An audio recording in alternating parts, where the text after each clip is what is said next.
Assalamualaikum warahmatullahi wabarakatuh. Perkenalkan, nama saya Nida Nafisa Nasution, NIM 1901056015. Di sini saya akan menampilkan video animasi mengenai bagaimana menjalani hidup di pemondokan. Assalamualaikum Bapak Ibu sekalian. Perkenalkan, nama saya Nida Nafisa Nasution, biasa dipanggil Nafisa. Di sini saya yang akan menjadi pembimbing Bapak Ibu sekalian ya. Sebelumnya saya akan memberikan pengantar terlebih dahulu kepada Bapak Ibu.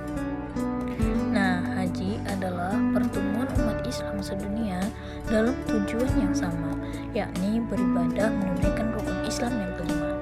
Jemaah haji tentu harus menjaga ukhuwah Islamiyah dengan semua jemaah haji, walaupun dari daerah yang berbeda-beda. Bapak Ibu sekalian harus bisa ya belajar menerima berbagai perbedaan dan karakter atau kelakuan saudaranya, teman satu regu, satu rombongan, satu kloter, satu hotel, satu maktab, dan sesama jemaah. Oh iya, interaksi dan solidaritas juga harus saling dijaga ya Bapak Ibu, terutama dengan teman satu regu dan satu rombongan. Bapak Ibu akan hidup di pemondokan ini selama kurang lebih 40 hari, sehingga harus ditumbuhkan sikap ramah, tersenyum, saling membantu, dan saling menjaga. Pada akhirnya akan menyaudara dan menjadi keberkahan bersama. Nah, Bapak Ibu sekalian harus berupaya membuat kenangan yang indah, kenangan persaudaraan dalam ibadah. Selama menjalankan ibadah haji, Bapak Ibu harus selalu mengedepankan musyawarah, sikap saling menghargai, dan menghormati. Bapak Ibu juga harus senantiasa mengingat bahwa ini adalah perjalanan haji untuk beribadah kepada Allah, bukan dalam rangka mengumpulkan ego masing-masing. Nah, selama menjalankan ibadah haji ini, Bapak Ibu harus selalu menjaga perilaku ya, sikap dan perkataan yang harus juga dijaga. Nah, Bapak Ibu juga akan selalu berkomunikasi dengan petugas haji sejak keberangkatan sampai kepulangan haji.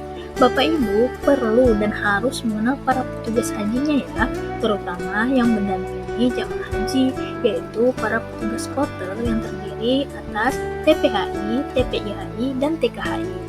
Bapak Ibu sudah pada tahu kan TPHI dan TPIHI dan TKHI itu apa? Tahu Bu, TPHI ialah Tim Pemandu Haji Indonesia. Kalau TPIHI adalah Tim Pembimbing Ibadah Haji Indonesia. Nah, yang kalau terakhir itu TKHI ialah Tim Kesehatan Haji Indonesia. Benar sekali, TPHI ialah Tim Pemandu Haji Indonesia. Nah, TPHI ini yang bertindak sebagai ketua kloter. TPIHI ialah Tim Pembimbing Ibadah Haji Indonesia atau petugas pembimbing ibadah. Dan yang terakhir ialah TKHI, Tim Kesehatan Haji Indonesia, sebagai dokter dan petugas kesehatan. Selain itu, pada saat di hotel pemondokan terdapat para petugas non-kloter, yaitu petugas penyelenggara ibadah haji yang disingkat sebagai PPIH, yang bertugas memberikan pembinaan, pelayanan, dan perlindungan. Nah, Bapak Ibu tidak perlu sungkan ya untuk bertanya, berkonsultasi, dan meminta pertolongan kepada para petugas ini. Selain itu juga terdapat petugas tim pemandu haji daerah. Jumlah petugas ini terbatas Bapak Ibu, tidak sebanding dengan jumlah jemaah yang harus didampingi dan dilayani. Oleh karena itu, Bapak Ibu harus bersabar dalam berinteraksi dengan para petugas ini. Nah, Bapak Ibu juga harus bisa mengikuti instruksi dan arahan dari petugas haji ini untuk kelancaran, ketertiban, keselamatan, dan kenyamanan ibadah haji Bapak Ibu.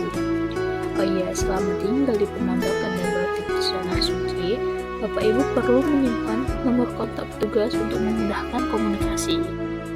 Nah, sampai di sini, apakah Bapak Ibu ada yang ingin ditanyakan? Mungkin ada yang belum tahu ataupun masih bingung, boleh ditanyakan Bapak Ibu. Jangan malu ya, ayo tanya-tanya yuk. Ibu pembimbing, saya Nurbaima ingin bertanya, saat tiba di hotel, kira-kira satu kamar diisi berapa orang ya Bu? Nah, Bapak Ibu bisa menempati kamar hotel ini bersama-sama. Satu kamar itu berisi 3-6 orang. Fasilitas dalam kamar juga harus dipergunakan bersama-sama dengan membangun kebersamaan, solidaritas, saling menjaga, dan saling menghormati. Ayo yang mau bertanya lagi dipersilakan ya Bapak Ibu. Assalamualaikum warahmatullahi wabarakatuh. Perkenalkan, nama saya Seima Ayu Nasution. Saya ingin bertanya kepada Ibu pembimbing. Apakah Ibu pernah menjumpai ada jemaah yang tersasar saat ingin kembali ke pemondokan? Iya, saya pernah menjumpai salah satu jemaah yang tersasar saat ingin kembali ke pemondokan. Nah, maka dari itu, Bapak Ibu perlu memperhatikan lingkungan sekitar hotel, bentuknya, tulisannya, bangunannya, gedung-gedung di sekitarnya, dan tanda-tanda lainnya. Nah, itu semua dimaksudkan agar jemaah haji dapat mengenali hotelnya yang menjadi pemondokannya, sehingga saat keluar hotel tidak akan tersesat saat kembali pulang. Nah, cukup sampai di sini dulu ya materi kali ini. Lebih dan kurang saya mohon maaf. Wabillahi taufiq wal hidayah. Assalamualaikum warahmatullahi wabarakatuh.